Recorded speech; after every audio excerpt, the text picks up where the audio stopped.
right, folks. Thanks for sticking around. We've been doing this since what, almost an hour now, and we've been live since 12:30. And let's kick it off. So, if you don't know the gentleman on the screen, that's Fred from Nomad Cigars. And Fred, tell the folks about yourself and kick it off from there. Go ahead, take it away.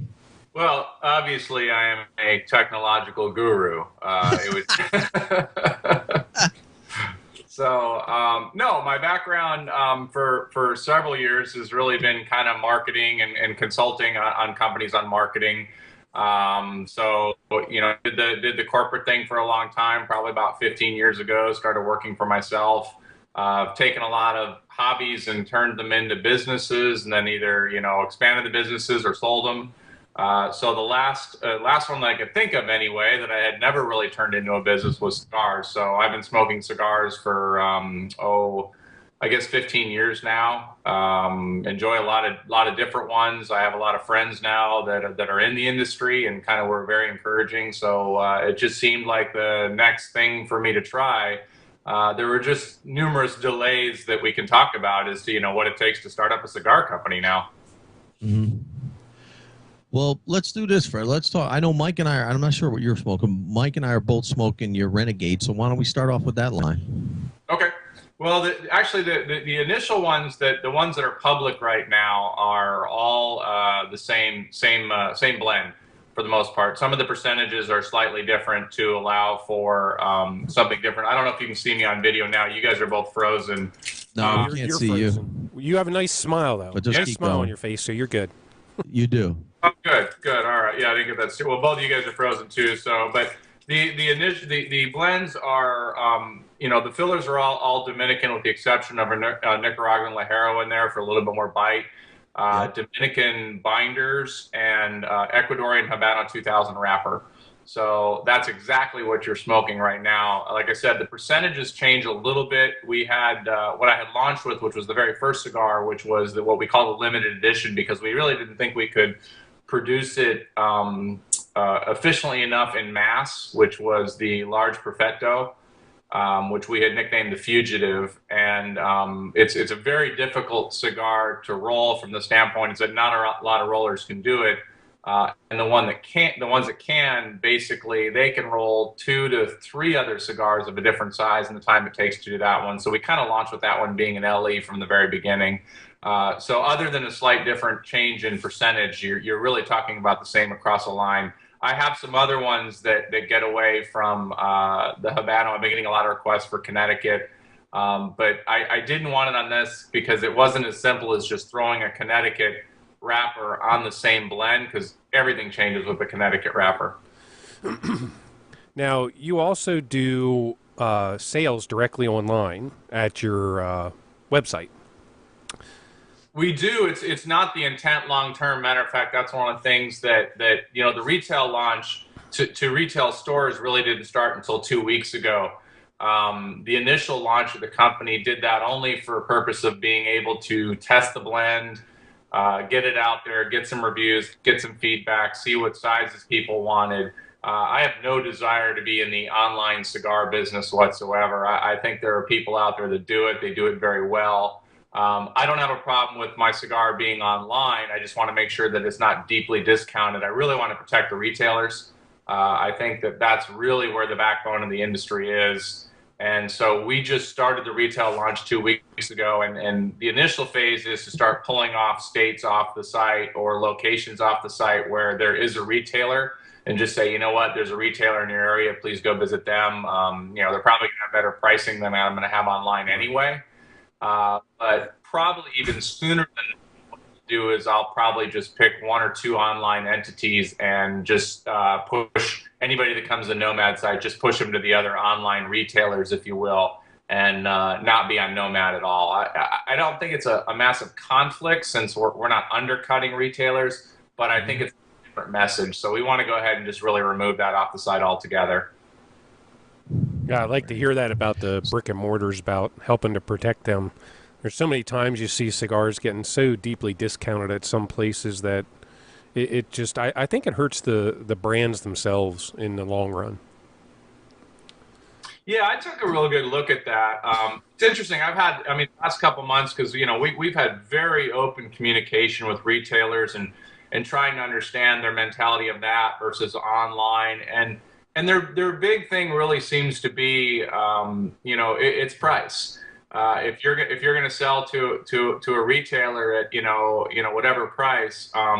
They get real ticked, and legitimately so, when someone is selling online at the same or even less than they're paying for the cigars, which doesn't make sense. So, any online relationships we have, we're going to make sure that the retailer can be competitive if they want to. So we're actually limiting both retailers and the online how much they can discount the cigars.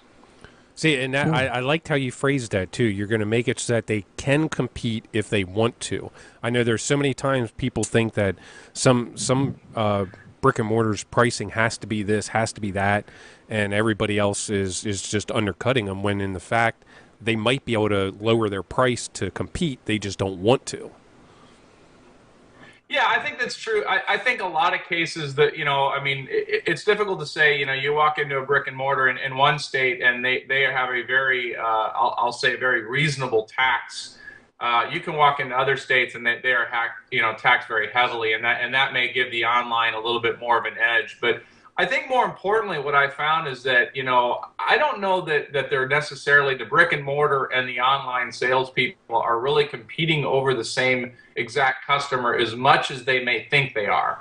The guy that's going out looking for an under $4 stick, $2 a stick, $3 a stick, that's your online buyer. He's buying from, a couple companies I won't even name, and he's getting 700 sticks with a humidor and free shipping and stuff like that for $29. That is not the audience that the brick and mortar is competing with. I think that most customers that I've talked to, they don't have a problem going into a brick and mortar and seeing that a single stick is going to be $1, maybe even $2 more than online. They know it's a brick and mortar. And I found a lot of cigar smokers, amazingly enough, even as popular as Nomad really took off right out of the gate, I was amazed at some people that were dying to try it, but weren't going to buy it online. They would get it from a friend, or they would go get it from a brick and mortar, but they are absolutely not going to go online and buy it, even though they were seeing great reviews on it and seeing, good feedback. It's a different mentality of a person. So I don't think that the overlap is quite as much as people think. Now, if you're a cigar shop that is really, really hitting people hard on prices, where you're really inflating them quite a bit because either you've got a great location, or unfortunately because you're tax heavy, you may lose some of those people buying some of the premium cigars online because they say, well, it's just too big of a price difference, I'm going to go online. But the online guys, you have to start questioning quality. You question when you have to return something. Hey, I bought online before too, but the real high-end stuff, you start to, like I said, you worry about quality, and the low stuff, when you try to get a bargain type cigar, you may buy it 1 month, and then 3 months later you try to buy the same cigar and you find out it's in completely different condition than the first batch you got, and that's because it's been questionable as far as how it was stored. So I think more and more people are one, buying less boxes, whole boxes, and two, they really like the relationship of walking into their own brick and mortar store. Yep. Yeah, I agree with you definitely on that situation. Well, let me ask you this, Fred. Some people want to know, where are your cigars made? Dominican Republic, outside of Santiago. Okay. Well, that was quick and easy. See, that was painless. That's too easy.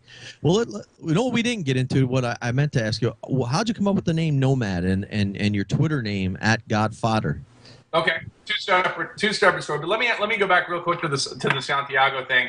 There's a lot of push on Nicaragua right now, which I like, and I like a component of that. But I was trying to, with Nomad, get a little bit. There seems to be a big surge right now of spice.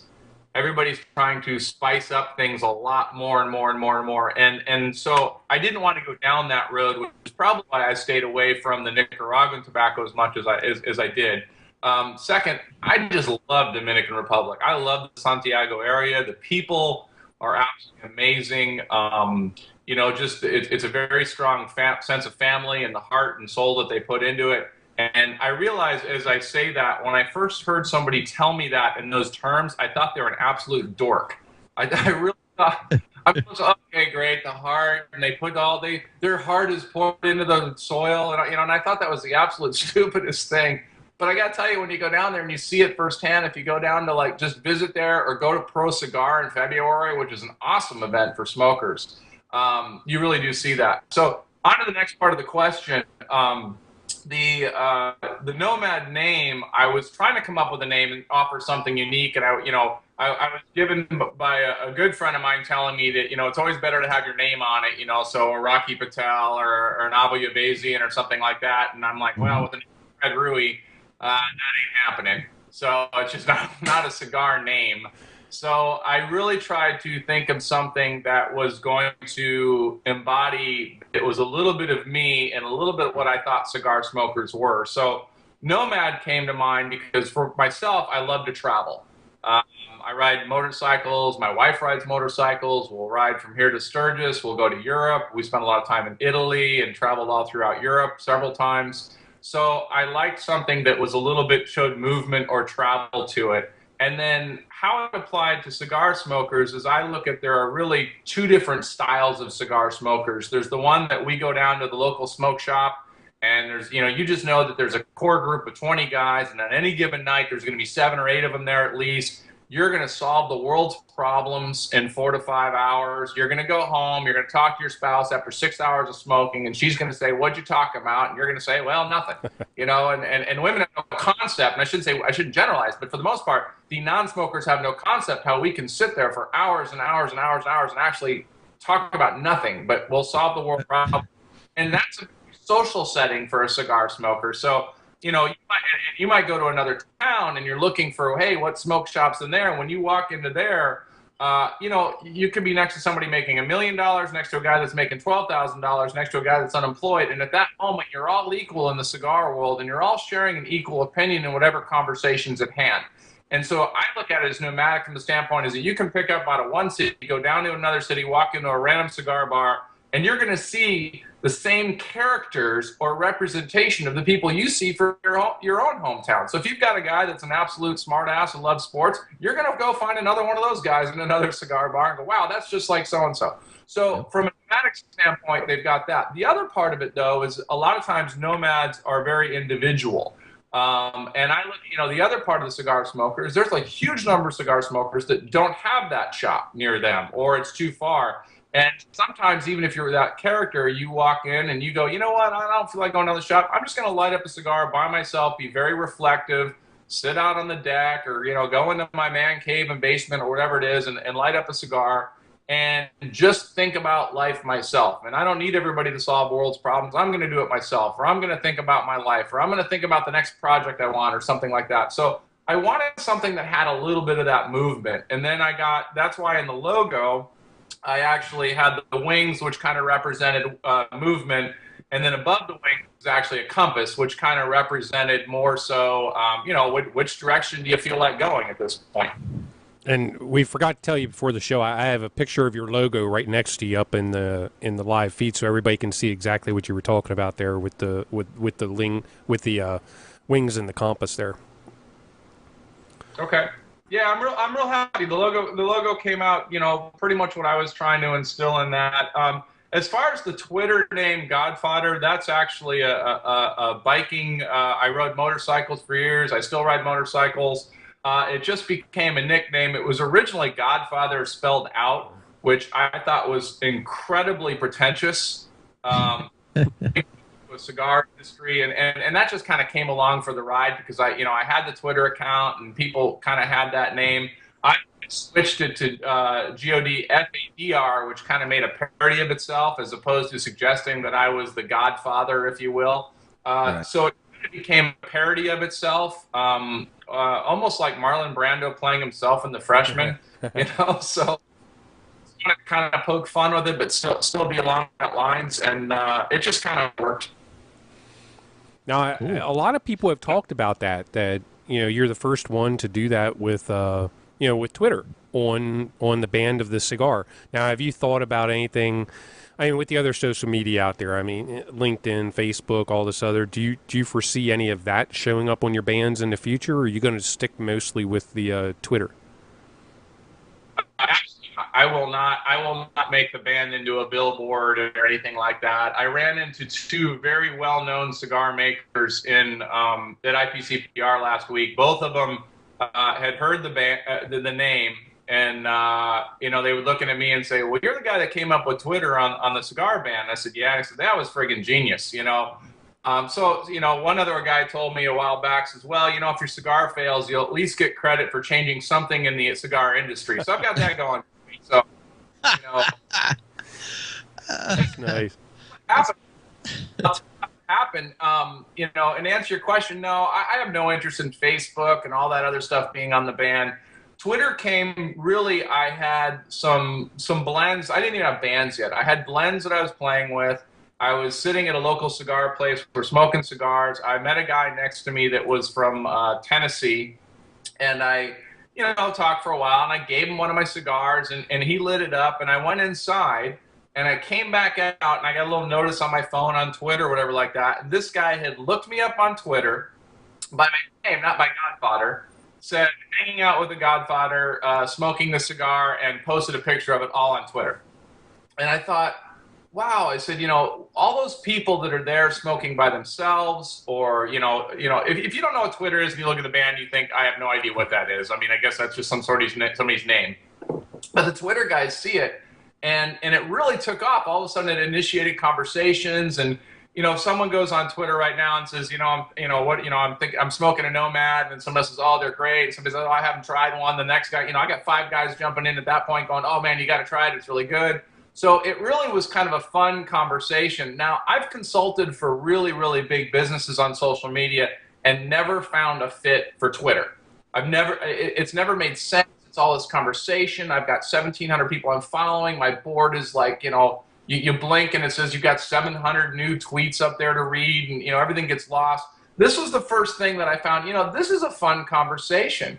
And you guys are on it, cigar smokers, you can go and you can talk to each other and have a good time. And hopefully, you're smart enough to know that when it's just between you and another guy, it's time to go to the direct message and not blow up everybody else's board in the process. But it just turned into a lot of fun. So no intention on Facebook. I've got a couple other ideas up my sleeve, but I don't find LinkedIn to be anything great for the cigar industry at all. I think that the players kind of know each other. Facebook fan pages for brick and mortars and stuff, I think, are great. Facebook fan pages for good blogs or something like that, I probably have some merit. But I really believe that you have to funnel that conversation that you want and try to pick a medium and stick with that. And that's where you want people to converse. If I do Twitter and Facebook and LinkedIn and a website, now that audience is all dispersed. I'd rather have them all talking in one place, which in my case ended up being Twitter.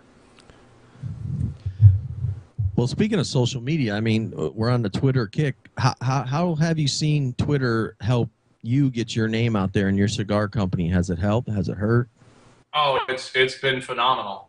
It's been really, really good from the standpoint of I wanted to start a company. The boutiques have to be something different. I have to assume that you have a good cigar if you're going to start up a cigar company. I say that. I would say probably 3/4 of the boutique cigars that I've tried are not very good quality, and really it's because of price. Tobacco is very, very expensive to get quality tobacco. If you're a boutique, you are end of the line on pricing. The big guys have fields locked up, and then you're kind of going in there trying to lock something up. So Twitter gave me an edge as far as the communication was concerned, but I still had to have a good cigar to back it up.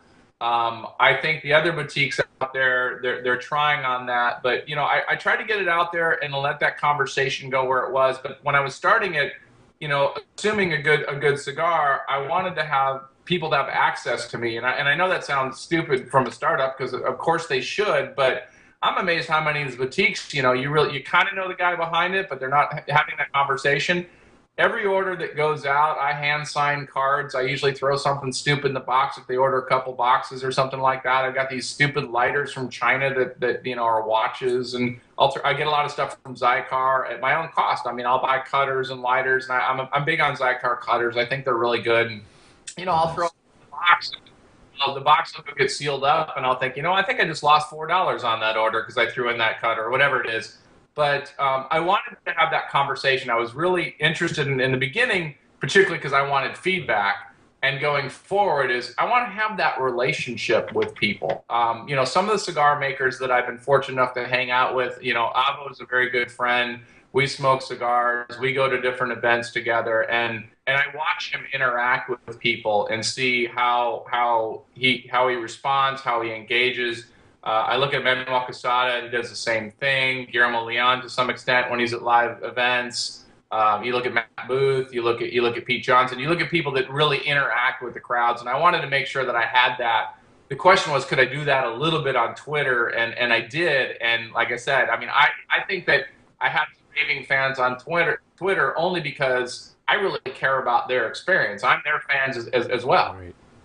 Right. Now, before we get into a question from the chat here, I have got to bring up the fact of dead kittens going all over the world in boxes coming out of Nomad Cigar Company.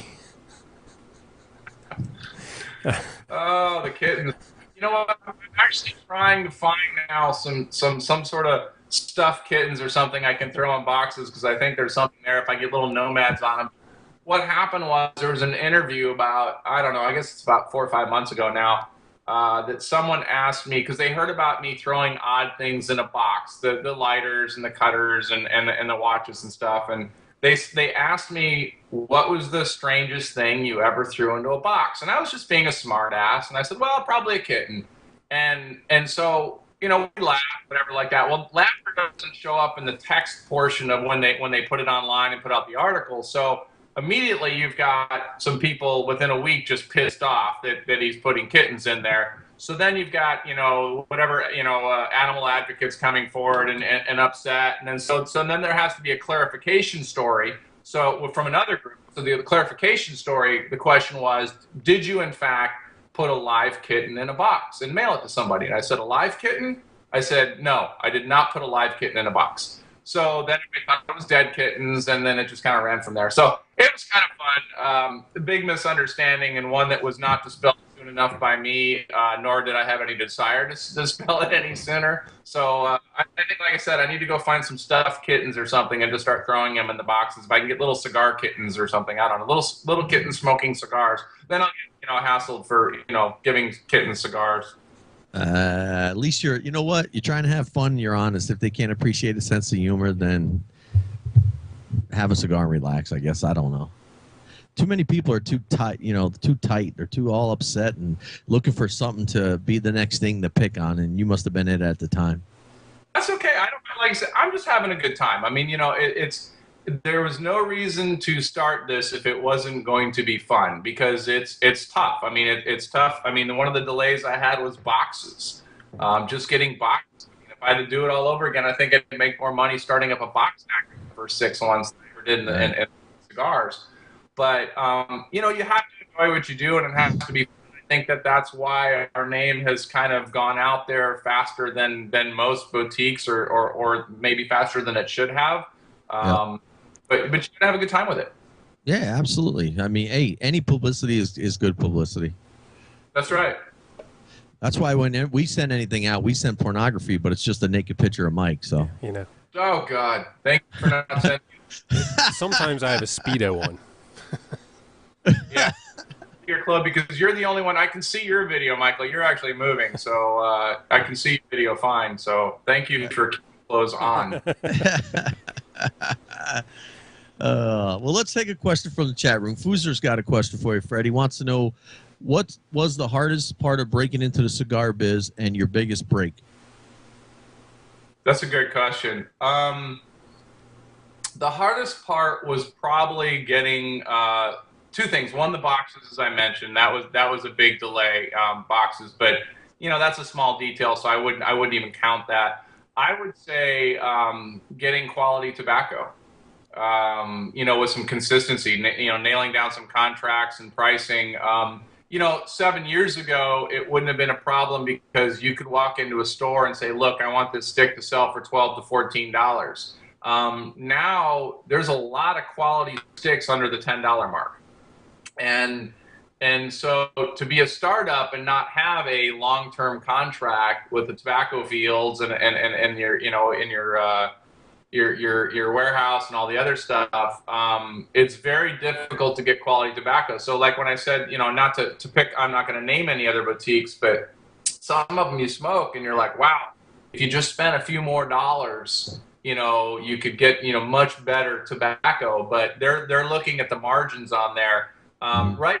Different. I designed this from the beginning to have a really good quality tobacco and not worry about the margins. So I am cut so thin, it's ridiculous. But I wanted to get into cigar stores where they could put this on the shelves at $8 a stick, or maybe even less if they wanted to, but still have a quality tobacco experience. I wouldn't have had to do that 7 years ago, because 7 years ago, your guy was buying a $12 stick, $14 stick, plenty of money in it for all of them. I think that's the big challenge right now for anybody starting up. And it's also a challenge for the guys that are out there because they're seeing their profit margins, get lower and lower and lower. They have a lot of employees, both in fields, both, rolling the cigars, and they're seeing a very different profit margin. So not just for a startup, I think the industry as a whole. Now, from a consumer standpoint, brilliant. I don't think it could be any better for them right now. And I think the mentality of a consumer has really changed because I think that, they're much more open to boutiques now than they were. I think if you go back 7-10 years ago, the same guy bought the same brand, the same cigar, the same box, the same size, and that's what he bought a box of, and he took it home and put it in his humidor. I think that cigar smokers have really evolved into being more like wine connoisseurs. If you like red wine, you don't always have the same red wine. Matter of fact, sometimes you'll have a white wine depending on what you're eating. I think cigar smokers are looking to go, what kind of experience do I want? So their humidors now versus their humidors, say, 7-8 years ago is very different. Now the guy's going to have several different kinds of sticks based on the experience he wants. So that was something that, the other part of that question, that's something that really helped me because I think that the industry, and I was amazed by the retailers, are much more open to bring in a good boutique than I think they may have been years ago. Yeah, I see that locally myself. The only hard part I see for boutiques, and you might be able to say something on this too, Fred, is when a company, a couple years ago, everybody just raved. CAO came out with the La Traviata, and the price point was just amazing on that cigar. And at the time, with the economy and everything else, that all of a sudden became the price point that everybody keeps looking at. They're not even looking $8 to $10; they're even looking cheaper than that. And as a boutique maker, is that hard for you to break into a category? Like you said, yours say yours would sell even like $7 to $9. Do you find it hard to go below that $7 range to get down to like that $5 a stick range to compete with a big company like that right now? Yeah, it is. I mean, the fact of the matter is I can't. I cannot compete at a $5 price point and have the retailer make the money they need. Could I throw it out there online and have an online entity or something do that and make money? I could. It's not my first choice. Like I said, I'm very, very loyal to the brick and mortars. Could they cut things down and get close to $6? I think you're okay. I'm not really chasing the under $5 market. I think, and I also think that although there are a lot of great cigars under 10, I don't think there's a lot of great cigars under 5. Not at the brick and mortar level. Now you get deals online and things like that, but not at the brick and mortar level. If I wanted to compete against that, I would have to sacrifice quality. And then I could easily compete against it. And I just thought, you're starting a brand. That's the one thing you can't give up. You can apologize or not have to apologize for the fact that, it's on the shelf at $7-8. You can never get out of the fact that you've got a poor quality stick. So it's just where I have to be. If I out a $5 stick, I would. Matter of fact, my first goal starting up was to go, hey, can I get this, get this out there at $4 or $5? And we just started going through so many blends, and I'm like, boy, I'm just like, it's okay, but it's not one I would keep in my humidor. Well, if it's not one I'm going to keep, not going to keep my humidor, then I don't expect anybody else to do it. So I did have to sacrifice probably about, on average, about $2 a stick to maintain that quality. Now, the good news is just it's already happened twice. I've been able to procure more tobacco, longer contracts at a cheaper price. So I'm hoping to continue that. And as the volume continues to grow, be able to lower that price. It's that cheesy, I'm saving money, so I'm passing on the savings to you. But it's what I want. I mean, I don't want a $12 stick. And I told somebody last week, I said, if I've ever got a $12, $14 stick, come up and smack me upside the head, because it's not my goal. It doesn't need to be a big money maker. I mean, I want it to be a successful business, but I'm more interested in maintaining the quality of it. It's why I'm so late on putting out anything else other than the original 5 sizes. Nice. Yep. Well, Matt's got a really good question. He says, do you feel that your corporate experience adequately prepared you for the cigar industry, or is it a whole different animal? It's a whole different animal. It's not corporate. I mean, not to suggest that there's not I'm going to say corporate like BS type stuff that happens within the industry, and some of it can be very cutthroat. I would say that the traditional corporate type environment did not help me. Marketing definitely helped me. Understanding people, it's a people business. I mean, I was amazed at the number of retailers that they're deciding they're taking on 2 to 3 boutiques a year. And it's relationship for them. I mean, they're assuming they're all decent sticks, but they want to know, what are you doing marketing-wise? How am I going to be able to sell these sticks? Are they going to be good? Are you going to stand behind the company? So I don't think I brought a lot of the corporate stuff with me. I did stand-up comedy for 10 years when I was 20 to 30 or whatever it was, and I think that gave me more experience of going into the cigar industry than the corporate world did. Oh, man. Tell us a joke. Yeah. Don't you hate that? I just had to do that. Oh, all right. What do we have here? Oh, the other question. Oh, the blends. Foozer is asking, how many blends did you go through before you came to your final determination for the cigar?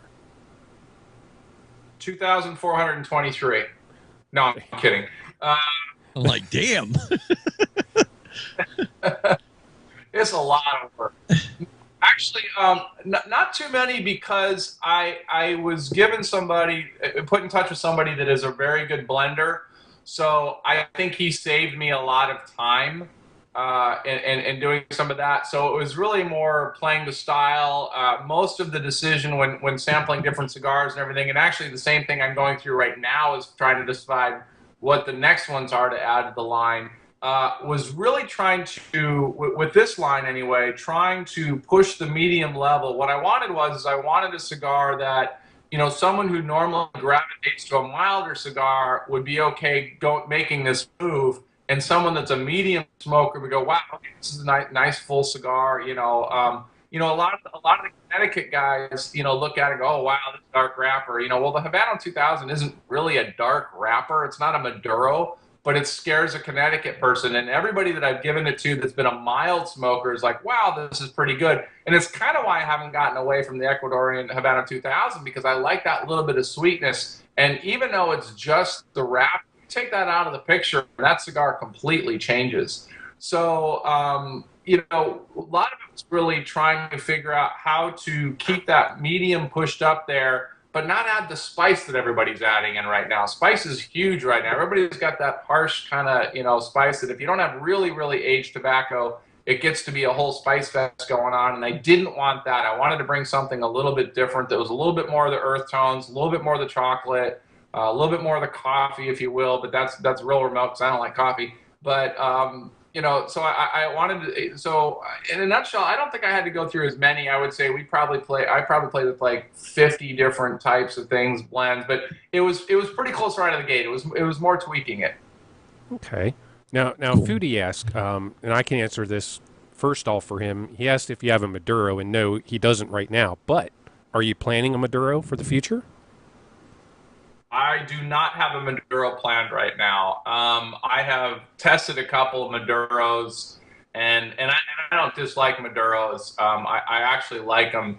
The challenge is that blend change is way different than me just putting a Connecticut on here, which is a modification of percentages. A Maduro is a whole different world. And the one thing I've explored a little bit on the Maduro is that the quality of Maduro wrapper you need to get. I mean, we've had it. It's when you get a good one and it's got that oiliness to it, and I mean, you get a really good Maduro wrapper. I think that's the only thing I'd accept. That's rare to get a hold of. So right now, I don't have immediate plans for a Maduro. I'm not saying I won't at some point. I just don't have it right now. That would be, I think, a distraction to maintaining what I know we're able to do and do well. Cool. Well, speaking of anything new, Fred, is there anything that you have coming up that you could possibly give us a little hint into? And then second part of that, how was IPCPR for you? Am I in video? Is my video working now? No, you're still No. frozen. I can't show you. They're sitting right here. I've got odd sizes ones I could show you. So Damn. damn. Maybe I'll send some photos and stuff. You guys can. I'll do like the Apple leaked photo. Maybe I'll snap a picture and send you a couple pictures, and you can have the leaked photos from Nomad or something like that. Sweet. Mostly what I'm playing with some sizes. The large Perfecto was awesome. So I'm playing with different versions of that. We needed to tweak a little bit. Actually, Michael, you had done the one show that had the one burn away on it, which we found about 2 out of 100 had this burn issue on it. So we're trying to change the size a little bit, but I don't want to lose that experience of that cigar, because I really, out of all the cigars, that was actually one of my favorite experiences shape-wise. So we're trying to play with something on that a little bit. So I suspect that whether I call it an LE or not, I don't know. But the next one that will come in the line will be that. We're probably going to have to go to a smaller ring gauge. I find most of the line has a larger ring gauge, and I'm getting a lot of calls for like a 52 or something like that. So, I call that one that you've got the Renegade, and I call it a Robusto, which is a big argument in the industry right now, because technically it's a hell of a lot closer to a Toro than it is a Robusto. With somebody the other day, and I'm like, oh no, that's the Robusto Gordo, and they're like, what? Well, that doesn't even exist. But it's this hybrid of pushing a Robusto farther than it's really a Robusto. Now, technically, that's not a Toro because it's a 1/4 inch too short or whatever. So, I think what I got to do is I got to go back and revisit and really put out a real Robusto or something with a smaller ring gauge. Right. Other than that, those are probably the two immediate ones. A lot of requests for a Lancero, which was not on my radar at all. But I have to say, every time I have one, which is rare, I'm like, hey, this isn't a bad, experience. So we're looking at that. And then there's a very small one that is about the size of a cigarette or a small cigarella, and great little smoking experience. So we're actually playing with that one, and that might be one we throw out there. It's just a question of, can we make it a decent price point for everybody? Right.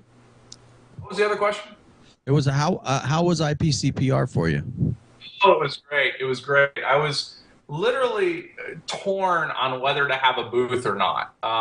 We were just getting ready to roll out retails. I had not been there before, so I didn't know what to expect, what to walk in. I didn't want to walk in blind with a booth and several booths and, here's all my cigars and really make a misstep. So part of me, I decided not to do the booth, but I was at the event. I was at the event all the days, and I was amazed at the number of retailers that came up to me and said, where's your booth? Or people tweeting me, where's your booth? And saying, wow, we thought you'd have one. I mean, we've been hearing about your cigar. We've been looking forward to the release. So my problem is I'm not sure, if we're looking at somewhere around, somewhere between 60 and 100 retailers coming online within the next 60 to 90 days, I'm not sure if we'd had a booth there, if I would have been able to manage that growth. And the question you had before of the corporate environment, stuff like that, I think that maybe some of that will kick in as we grow more. That'll become essential. The event was great. I was impressed by numerous cigar makers that were very open to a new boutique. I mean, and not in a snotty sort of way, or not it gave you some respect. I think I had some advantage because people have been talking about it a little bit. But some of them very open. I had a couple cigar makers, some big names, actually give me some tips on the startup stuff and tell me some things to pay attention to. And I was really, really floored by that. I kind of felt like the kid that wasn't picked last on the kickball team. I'm like, wow, okay, they're gonna help me out. Be real, jerks about it. So it was a very good learning experience for me. It was nice to see everybody in action. It was nice to see the big guys in action. But you look at Davidoff's booth was amazing, and I was more interested in what you saw in some of the smaller guys like Crown Heads and stuff like that. Pete Johnson Tattoo. It was not necessarily a small guy, but I was interested to see how those guys work their booths. Not the guys with unlimited budgets that or Davidoff or General or something like that. I think General had an 8,000 square foot booth. Had a whole van and a piano for Avo, and Matt Booth in there with jewelry, and Camacho and Mike Ditka walking by, and it's one thing to see the big guys, but I was more concentrating on the little guys, and also spending a lot of time talking to retailers and just seeing what they're looking for and understand more of the mentality. But it was a great show. I'd highly recommend it for anybody, and I know they're careful of who they let in and all the other stuff. So, sneak in, print a pass, look for something on the internet. I don't know. You didn't hear that from me. But no, it was a good event. It was nice because, I get why they don't want consumers in there, because it's a very different environment. It is very business to business. It is retailers to distributors, retailers to cigar makers. And that would change if it was open to the general public and you had people, walking around kind of like a great smoke deal trying to get free cigars. I think they might at some point find a day that they can open that up to consumers, which I think that would be really good for consumers to see that a little bit more hands-on. Now, with that, let me throw a question at you here, kind of put you on the spot a little bit. We've heard from some people about IPCPR retailers especially that they don't think IPCPR is really doing a lot nowadays for the retailers, because they can get the same discounts without going to the IPCPR event. Do you think IPCPR is still a good way for retailers to get in touch with manufacturers and get their product there, or do you think it's better to do it just out in, like you didn't do that at IPCPR this year, you did it on your own in other ways? Well, the question is to start a boutique. It's a great question. I would have been better off having a booth there, though, because I wasn't out there handing out Nomad flyers, because honestly that would have been disrespectful to the people that did spend money for a booth. So I was really there just to observe more than anything else. To answer your question, I think that there is that out there. There are people talking about that, and IPCPR was trying to very much encourage show deals. So hey, here's the only place you can get the deal is at the show. At the end of the day, I think it's kind of split, but I think that nothing replaces, being there in person. Meeting face to face. And there are a lot of retailers where I got to tell you, you're in the middle of nowhere. You're big guys, you're account reps. Some of them don't even have account reps or have never seen one. This is their only opportunity, not only pricing wise necessarily, but their only opportunity to get in there, roll up their sleeves and talk to some of these people, and put in those orders. A lot of pressure of whether, if you have a show deal going on, do you offer it to the person that didn't make it to the show? And that's a tough call. I think each cigar maker really needs to decide that for themselves, try to have some incentive. From another standpoint, though, I mean, IPCPR, I was at a meeting on Wednesday where they literally shared the numbers with other cigar makers and things like that. The amount of money they donate, and for lobbying and everything else like that, it's huge dollars. And I think that it would be very short-sighted of the industry, retailers, cigar makers, exhibitors, to not continue to support them for how much that comes back. So to answer your question, do I think they've shifted some of the retail stuff? They have, but what they're doing for the industry on an ongoing basis is really pretty impressive. I also think you're going to see, in dealing with IPCPR lately, and just from side projects, Twitter and stuff, and I've been talking to them on social media, I think you're going to see them come up with, in the next 6 to 8 months, a lot more tools to help retailers in their business, whether it's being, buying or how to display or hold events or something like that. So I think that IPCPR, people think of them as two things. They think of them as the convention, and they think of them, they're out there fighting the people in DC. And I think what you're going to start seeing from them is you're going to start seeing they're able to help retailers on a whole lot of platforms, not just those two anymore. And I think when that happens, I think the event's going to be a little bit more supportive on there. But saying that, there seemed to be a lot of people there happy being there. Yeah. Well, let's see. Where do you see Nomad, or where do you hope to see Nomad Cigars in the next 5 years? I'd like to see it in most retail stores. Really, I'd like to see it. I'd like to see it in there. I'd like to grow the line, but I don't. I almost named names there. I'm not supposed to. I'm not going to name names. I don't want to blow up the line just for the sake of cashing in. What I want is a strong, medium-sized line. I don't want 20 different cigars out there and things like that. You can't be good at everything. I'm not looking to cash in just if it does take off, God willing. I'd like to have a lot more fun. I'd like to spend a lot more money in marketing and have fun with some marketing. I am dying to go out and buy a Chevy Nomad and wrap that, roll up to a cigar event and have it roll out humidor. How cool would that be? Driving. That'd be badass. have Michael drive the thing, man. That would just be awesome. So I think some of the stuff I'm really looking forward to is more spending money and giving back and having some events and having a big party at IPCPR or something like that. So I'd really like to just continue having fun with the brand, and then really once I can get the cigar in more stores and people are selling it, then I got more money to do some of that stuff with. I mean, we just got some shirts coming out and some other stuff, but I'd like to have more fun with the collateral swag element of it. Like I said, if you've got a decent cigar, the rest of it is what are you adding to it? Because there's a lot of decent cigars out there. So, we have a good time with, and how much can I continue to maintain that closeness with the people that are smoking my cigars? I mean, some companies is just like, I don't care who they are and I don't want to talk to them. I really do appreciate someone smoking my cigar. That's why I hand sign cards and stuff and throw them in there. I appreciate someone that orders it. I think it's a reciprocal relationship. One of the things when I kicked around and starting Nomad was, how could I create a company that, look, how many people sitting back wouldn't love to have their own cigar company? So how can I create a cigar company to go, hey, this is as close as you can get to creating your own company. But I listen to what everybody says. I listen to the feedback. I listen to the ideas, good or bad. So I just want to continue on the run. But I mean, I think to answer your question, the biggest thing would be to be in a bunch of stores so that everybody knows the name. It doesn't have to be huge, but everybody knows the names. That's a great cigar. That it's got a small place in their humidor for it. Doesn't have to be their main cigar, but just, they got a place in their humidor for it. Cool. Now, sweet. Last question from the chat here, and then I'll let Mike ask you our regular question for you. Other than your own cigar, what is your favorite cigar to smoke right now? Oh, man. That's a good question. I go through phases.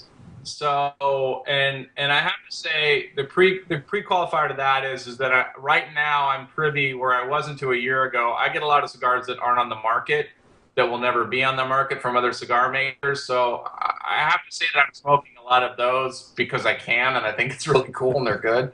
Beyond that, I'd say a couple cigars that I'd say that that right now, like I said, I'll go on a phase of about 6 months of a cigar that I think, hey, this is a great cigar.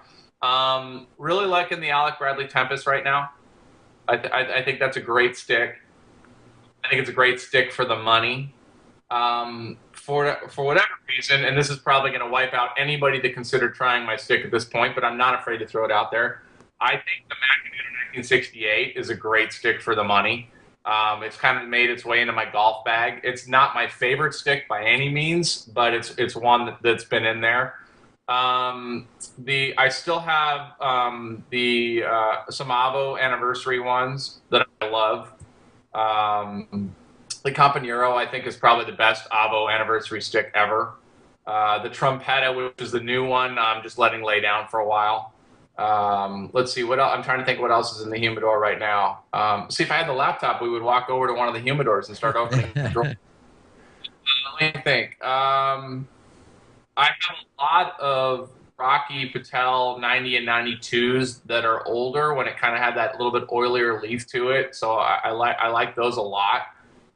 It would have almost made me make a Maduro, but I just don't know that I could recreate that. Let's see. I Cane 5. I like the Cane 5 a lot. The Cane Daytona, which is a little bit milder, but I like the Cane 5 a lot.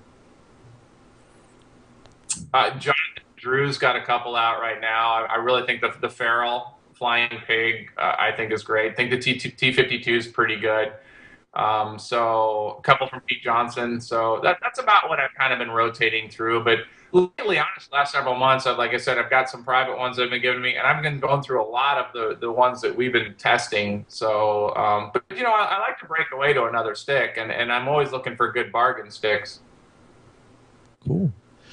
Well, it's coming to that time there, Fred, where we always ask this question. It's a question that started a long time ago in our chat room, and our chat people came up with it. We like to end the show with it. If you're on your deathbed and you got to choose one cigar, you can only choose one to smoke before you die. Which one is it? Wow. That's the same first response always. You know what? I wish I would have watched the other interviews all the way to the end, so I would have known this question was coming. Always watch to the end. You never know what's going to happen. Wow. Okay. Everybody seems to always choose a Churchill, though, don't they? They always want the biggest smoke they can get. So somebody actually said that they want the biggest cigar that's out there, so that they'll live longer.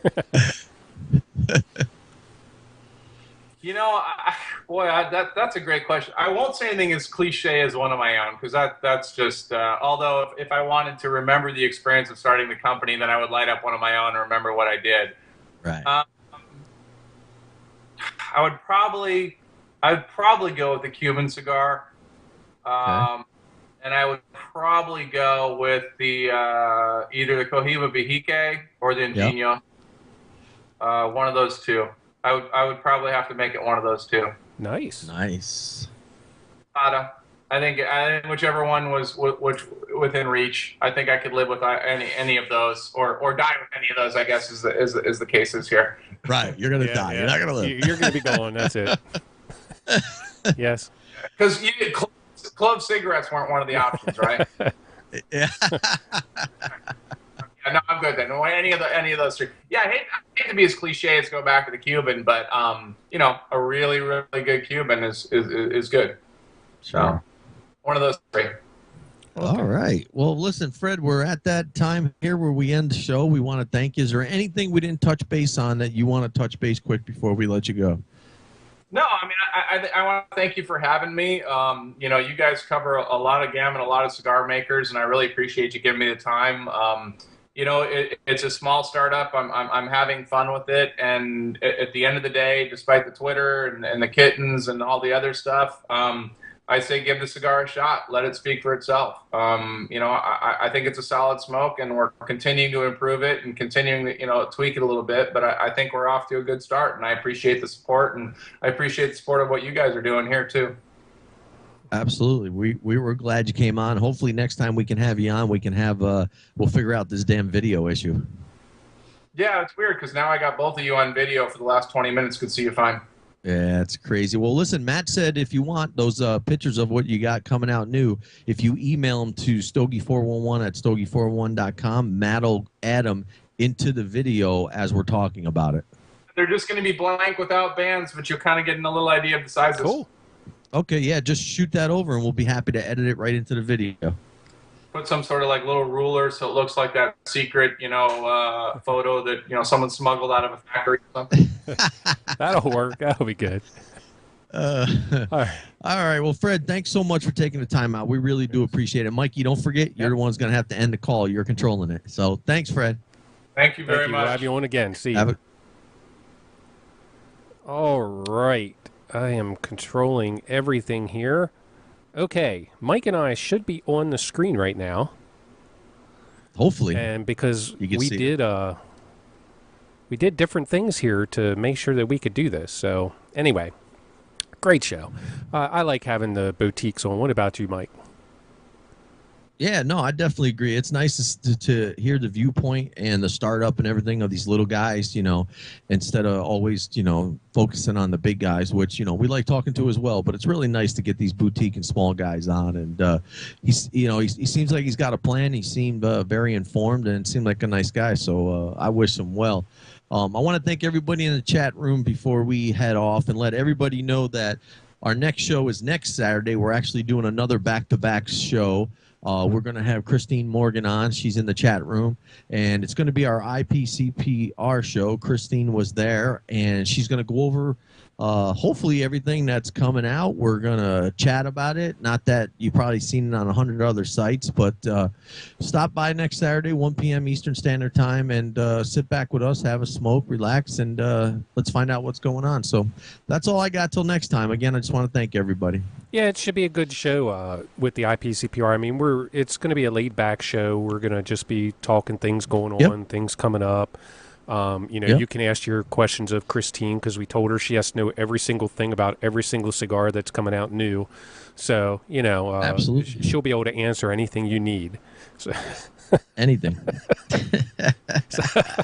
So anyway, all right, that's all I got. So till next time, see you. See you.